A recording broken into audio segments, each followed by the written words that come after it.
Hey there guys, and welcome, it is Niran here, and welcome to episode 3 of our FIFA 14 Aston Villa career mode. Last episode we started the season with a win actually against Arsenal. That was all fine and dandy, and I was wondering whether we'd have to step up the difficulty for this episode. I did decide to stick with professional for now, but yeah, it may well end up being that next episode we have to move up to world class, but the first thing to happen this episode is we do complete the signing of Nathaniel Klein. The contract offer was accepted by the Southampton fullback, and now he is part of the Aston Villa squad. It is interesting. I did really need to get a new fullback.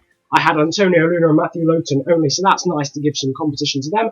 But then I decided to look into the youth scouts and buy one. I had a bit of money left over, at 1.8 million in the bank, and I had the choice between Rasmus Brinch Rossonson. No, hang on. Yes, I can't even read that. That's shocking. That's terrible. But the Danish guy and Lee Barker, I did in the end decide to go for Lee Barker, and I would send him out to do various things later on in the episode. But just a quick look at the scout report before we get into any sort of games there.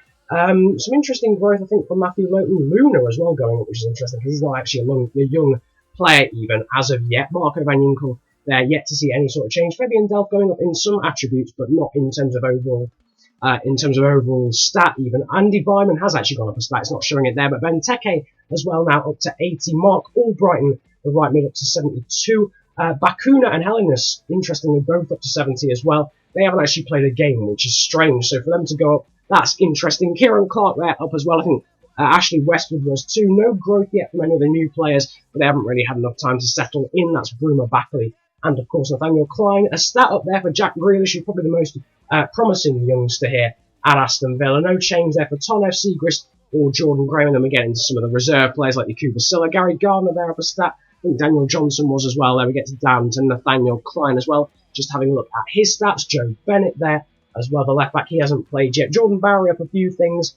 Interestingly, Shea Given down a few things, but he is aging a lot. I think he's retiring at the end of the season. And then the loaned out players, Darren Bent, Graham Burton, Nathan Delfonso, Ender Stevens even, and Samir Carruthers. But now let's get into the first game of the episode, and that is against Chelsea.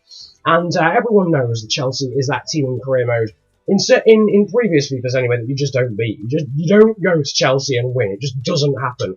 It's not on the regular agenda. But I did fancy my chances a little bit being on professional, just to sort of, because I haven't really actually played much FIFA 14 to be honest. I bought the game. And I've done a lot of career mode with Aston Villa, and I did a Liverpool career mode as well because I'm a Liverpool fan. But I haven't really played a huge amount, so this is really these are my warm-up matches. These first career mode games. Not much change though in the squad for the Chelsea game. Kieran Clark coming in for Yoris Akore. Wanted to give him a chance because he was distressed that he might not get in the team with the signing of Yoris Akore in the summer. But the first chance of the game, Benteke finding Nzobia with a great through ball. And he turns onto his right foot, opens up his body, and the curling effort was well saved by Mark Schwartz, who was for some reason in the Chelsea goal. Benteke was unable to pick up the pieces there, and Bruma with the challenge that went out for a goal kick. But then here, Vyman, and then, yeah, now literally, right, now this is BS. Vyman there with the over-the-top through ball, and Marco Van Ginkel getting a red. Now, I realised the challenge was from behind, but I wasn't trying to slide tackle. I was trying to get a crossing for Benteke, who was in the box, or Vyman, or whoever. That was literally the first half there, and then that Nzobia volley. But yeah, the only highlight, or low point for us, I suppose, was the fact that Marco Van Ginkel was sent off, which is annoying. He's a new signing, only in on loan from Chelsea, of course. Surprised he's even allowed to sign, but there, the goal, Kevin De Bruyne for Chelsea, making the extra man count, and they took a 1-0 lead. It was a very good finish from Kevin De Bruyne, but it was annoying, unfortunately, lost the replay for that. But then, a clever free kick there, Nathaniel Klein taking it, giving it to Delph, a nice little pass between those guys into Nzobia, a great turn, and he puts us level on the 59th minute, just 6 minutes after Kevin De Bruyne's initial goal, and that was 1-1, a fantastic celebration there from Charles Nzobia. If you remember, if you're a really early subscriber, you might remember my Aston Villa career mode on FIFA 13. Charles Nzobia was the absolute beast of that career mode. Benteke and Arnautovic, who I signed at the time, they didn't have a look in, and Nzobia was the main man there. Another good ball, I think, from Ashley Westwood. Benteke cutting back, and a deflected shot hitting the bar. It deflected off John Terry in the end, the Chelsea centre-back. That was extremely unlucky, but Benteke played through just moments later, fouled by Ramirez, and it is a penalty, and the chance to go 2-1 up against Chelsea. Who'd have thought it? Exactly, no one, because of course the penalty was saved. Christian Benteke, I feel embarrassed, to be honest, that my penalty was saved by Mark Schwarzer, but a header later on there as well from Samuel Eto's free kick there. Gary Cahill did have a chance to put Chelsea 2-1 up, and then in the last minute of the game, the 90th minute, a great breakaway. Backley finding himself in a bit of space. There wasn't much in terms of support in the box. He had the shot, but it was well saved by Mark Schwarzer, and that was the game. A slow burner, but it came to life in the second half. Of course, the only highlight of the first half of the neutral was Marco van Ginkel being sent off. That was annoying, but the ratings here, Charles Nzobia was, of course, man of the match. A great debut, of course, by Nathaniel Klein. I didn't actually mention that. That was Nathaniel Klein's debut in the squad. Bruno and Backley are other new signings also playing a part there. Fabian Delph getting a good rating, as well as Ron Vlaar and Christian Benteke. Van Ginkel obviously not getting a great rating at all after being sent off. But this, for anyone who was wondering, is my shortlist. There are a few players you may not know. Ahmed Sassi from Hoffenheim, who's relatively unknown. Thomas Pledel as well from Greuther Fürth. Looks as if he has some great stats there. Some young players there, Levinas Tonali, Will Hughes, Adrian Rabiot. Some more established names like Jordi Clasie, Aaron Ramsey. There was Memphis Depay there as well, Mika Richards, Dennis Diekmeyer, Arnautovic earlier on. I think there was Mehmet Akici and Aaron Hunt as well. And then some young players towards the end, Mason Bennett and Timo Werner, who I actually decided to go and take a look at. I thought, well, I'm lacking a bit when it comes to strikers' depth. I've got Benteke, I've got Agbonlahor, I've got Weimann, but Agbonlahor and Weimann play as wingers, so technically they're not strikers at this current point. And then I have Nicholas Helenius, the Danish striker, but realistically he may get sold in the next transfer window. I'm not keen on him.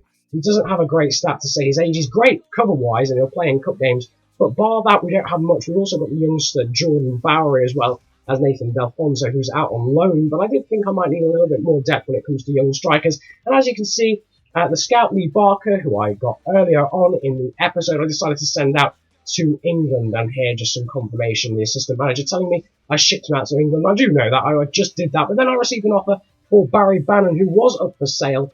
I do like Barry Bannon, I did like him on FIFA 13, but he's not as good on FIFA 14. His stat is pretty shocking compared to his age, so I did decide to ship him out, and Norwich were the first to bid for him. Now, next up, Mason Bennett, the man who I made an offer for earlier. The offer for him was accepted by Derby, so I went ahead and made an offer on the contract. Timo Werner, unfortunately, was rejected because he's apparently only just moved to the team, which is baloney because he hasn't just moved to the team. I know that for certain, but that's what the game thinks, and unfortunately they're not going to let him go. So Mason Bennett is the only target when it comes to young strikers. But now getting into the second game of the episode, it was against Liverpool. Aston Villa didn't have a very easy start to the season, did they? Arsenal, Chelsea, and then Liverpool. Well, it's definitely a test. And here against Liverpool, again, a relatively unchanged squad. Backley, they're getting his first start of his career at Aston Villa. And the first highlight was that. What a goal from Andy Weimann, 23rd minute. A nice little celebration as well, the Spanish archer. But what a finish that was. A nice OP finesse. Everyone can score finesse from everywhere because it's OP again, like it was on FIFA 12. And great finish though, past Simon Mignolet. He had no chance. Martin Skirtle trying to block it. But again, this was a complete slow burner. Just 2 minutes later, though, Benteke picking up the ball, playing in Ashley Westwood, and his shot again saved by Mignolet. That would remind me of the Backley shot from the end of the Chelsea game there. Another chance, though, this time for Liverpool in the second half, but a good save from Brad Guzan. And then Weimann with the shot, a save from Mignolet, and to be honest, he could have done better. He really could have done better, and that pretty much summed up this game. The fourth highlight of the game was in the 87th minute. It was a goal. The finishing was really great in this game. It's just the amount of chances was lacking. I did want to take that first time, actually, with Nzobia, who, of course, scored the goal. I didn't actually mention that. Nzobia was the man who scored here for his second goal of the episode, but unfortunately he took a touch first. It still went in, but then the cheese was laid out by Liverpool there. It did pain me to do well against Liverpool. I am a Liverpool fan, obviously, but there, Luis Suarez, they're getting the goal, and it was played across by Felipe Coutinho, the sweaty square, but in the end, that was just a consolation goal, and it did finish 2-1. A really boring game with 3 goals. I don't know how this game got 3 goals, because it was totally boring. But there you can see the ratings. Andy Weimann was man of the match. A great rating there from Nzobia again, after picking up his second goal of the episode, as well as Nathaniel Klein again. He's in good form. I actually saw part of the news on the news hub, like when you're on the main menu on career mode, that he was in bad form at Southampton. Well, he certainly started off well here. Anyway, that is about it. I hope you've enjoyed this third episode of the career mode. We've seen a lot.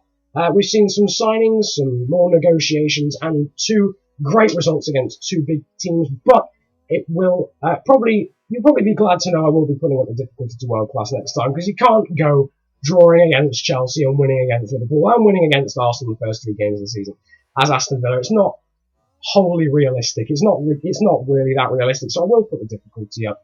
But as I say, I only used professional as a bit of a warm up, so I wouldn't get completely trashed in the first few games. But as I say, I hope you've enjoyed. Like and subscribe if you did. Comment about enjoying it if you enjoyed it that much. It has been a pleasure ranting at you today. Enjoy yourselves. Have a good day, and goodbye. Hey there guys, and welcome. It is Niran here, and today I am going to be doing some career mode.